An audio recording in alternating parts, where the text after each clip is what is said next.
Hey guys, Chris from Flow Brackets. Today we're working on a Lexus RX350. Now this is a generation 4, which makes it a 2015 to 2019, and we're going to get rid of this big ugly plastic box and replace it with a miniature Plinth. Let's get into it. So what we've done is we've basically redesigned the factory mounting box and shrunk it down to this size, which is going to be hidden by most number plates in Australia.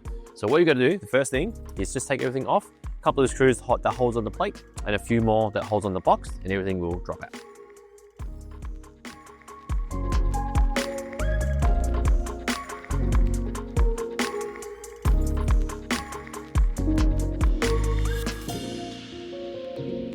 Now that we have the factory mounting box off, we can replace it with our miniaturized version, and this just goes back into the same spot.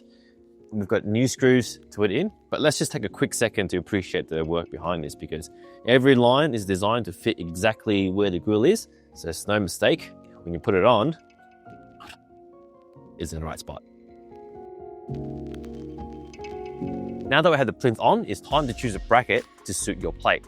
What that means is, because it's a two-part mounting solution, the plinth is designed to suit the car.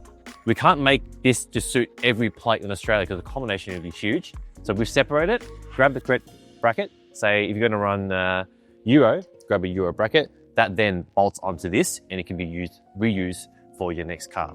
Now, one thing you might notice, this extra piece in the box, which is a little spacer, this is used for taller plates. Now, we've designed this so the plate can sit nice and close to the car to get a nice floating look. Now, if you want to be more floating, you can attach this on, or if you're running, say, taller plates, you do need the extra space to go up to clear the grille, or maybe you just want your plates at a higher location, you will need this spacer as well, which is included in your kit.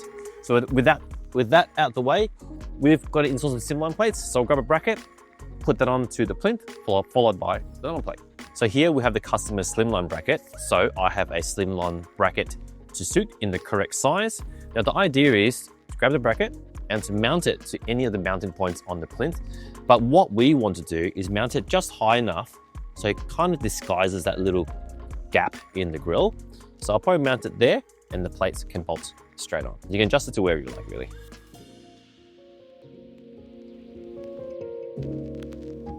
You notice that there's actually a line here which I can align to the point of that grille so I know it's in the middle. All that's left to do now is mount the number plate to the bracket in all four corners, but we are going to install some covers that the customer has provided, and we're going to use the screws as part of the kit to secure it all. Now you will notice that this is a Allen fitting, so it's quite secure because no one's going to walk around with an Allen key in the correct size. And that's how you get rid of this big, ugly plastic box and get a nice floating look like this. Now, a few things to keep in mind. One, you do need two parts, a plinth to suit the car and a bracket to suit your normal plate style. And this spacer, you will need it if you're running a taller plate or if you want to run a plate a little bit higher. But other than that, I hope you found this video useful and thanks for watching.